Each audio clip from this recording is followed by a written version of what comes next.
It was a sweltering summer afternoon in the small town of Millfield, where whispers of change were often stifled by the weight of old prejudices.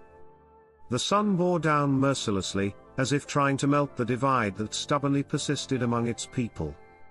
Eleanor Brooks, a young, single mother, clutched her son Jamal close to her chest as she hurried down the dusty road to Dr. Albert Thompson's clinic. Jamal, only 6 years old, had been running a high fever for days, his small body racked with coughs that left him breathless and weak. Eleanor's heart pounded in her chest, matching the frantic rhythm of her footsteps. She prayed silently, hoping the town's only doctor would help her precious boy. Dr. Thompson's clinic was a modest white building, its paint peeling under the relentless sun.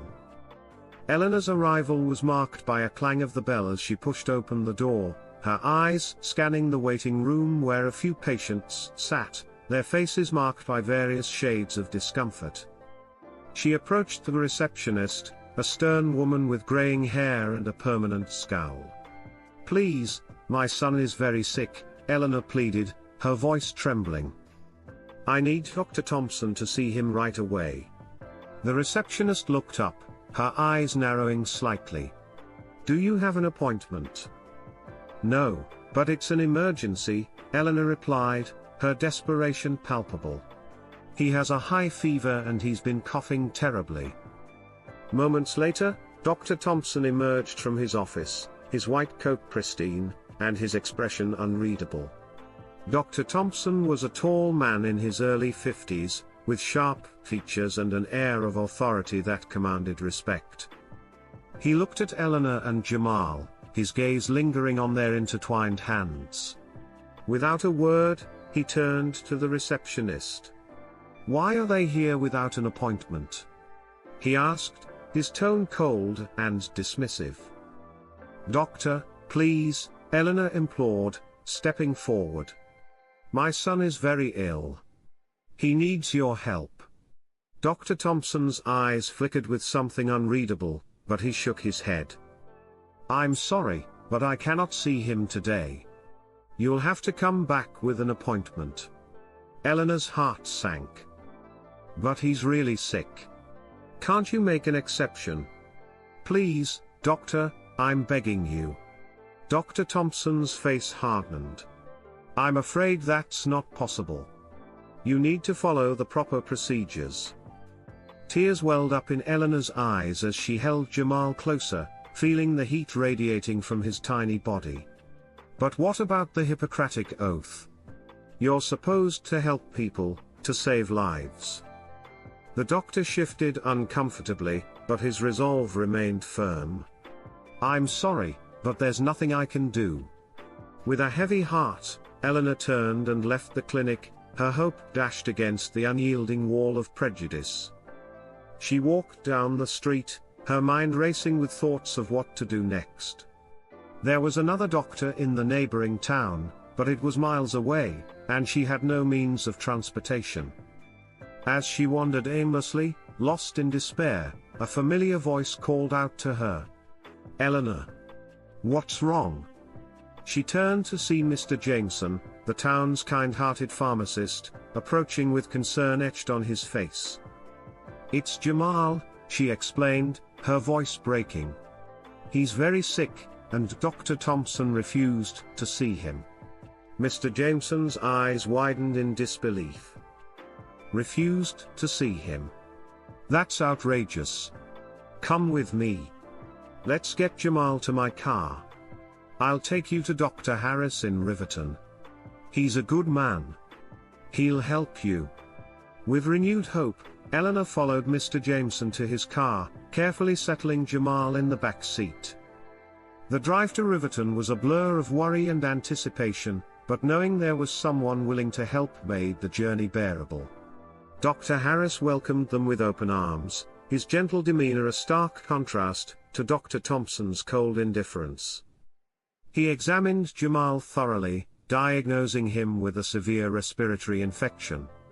"He's a strong boy," Dr. Harris assured Eleanor. "We'll get him the medicine he needs, and he'll be back on his feet in no time." Eleanor felt an overwhelming sense of gratitude as tears streamed down her face.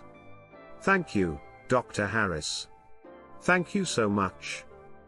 As she sat by Jamal's bedside that night, watching him sleep peacefully for the first time in days, Eleanor knew that there was still goodness in the world, even in the face of prejudice and discrimination. As Jamal regained his energy, Eleanor began to think about the other families in Millfield who might be suffering in silence, too afraid or unable to seek help because of the town's entrenched prejudices. She couldn't stand the thought of anyone else going through the same ordeal. Something had to change, and she realized she had a part to play in that transformation. One morning, after ensuring Jamal was comfortable and settled, Eleanor decided it was time to act. She gathered her thoughts and began writing a detailed letter to the local newspaper, the Millfield Gazette. In her letter, she recounted her harrowing experience at Dr. Thompson's clinic, emphasizing the urgent need for medical professionals to uphold their ethical duty to all patients, regardless of race. She wrote passionately about the importance of compassion and equality, urging the community to demand better from those entrusted with their health and well-being. Eleanor knew that her words might stir controversy, but she also believed they could spark a much-needed conversation. A week later, the letter was published on the front page of the Millfield Gazette. The headline read, "A Mother's Plea for Justice, Equal Treatment for All." The article quickly became the talk of the town. Some people supported Eleanor's stance, applauding her courage and calling for accountability. Others, however, reacted with hostility, refusing to acknowledge the problem and accusing Eleanor of stirring up trouble. Eleanor braced herself for the backlash, but she remained steadfast. She decided to organize a town meeting to address the issue directly, hoping to foster a dialogue that could lead to meaningful action. The evening of the town meeting, the community center was filled to capacity. People from all walks of life had gathered, their faces a mixture of curiosity, concern, and defiance. Eleanor stood at the front of the room, her heart pounding with nerves but her resolve unshaken. She looked out at the crowd, seeing familiar faces, some friendly, some skeptical, and took a deep breath. "Thank you all for coming," she began, her voice steady. "I'm here today because my son, Jamal, was denied medical care when he needed it most. I'm here because this isn't just about my family, it's about our entire community. We cannot allow prejudice to dictate who gets to live and who gets to suffer. We must demand better from those who serve us." Her words hung in the air, met with a heavy silence. Then, slowly, a few people began to nod in agreement. An elderly man in the back of the room stood up. "I've lived in this town all my life," he said, his voice quavering with emotion. "And I've seen too many good people turned away because of the color of their skin. It's time for a change." The community agreed the man and they decided to close down Dr. Thompson's clinic. Eleanor knew their journey was far from over, but she took solace in the progress they had made. She had stood up against injustice and had sparked a movement that was transforming her community. And as she looked into Jamal's bright, hopeful eyes, she knew she would never stop fighting for a world where every child, regardless of their skin color, could grow up healthy, safe, and free.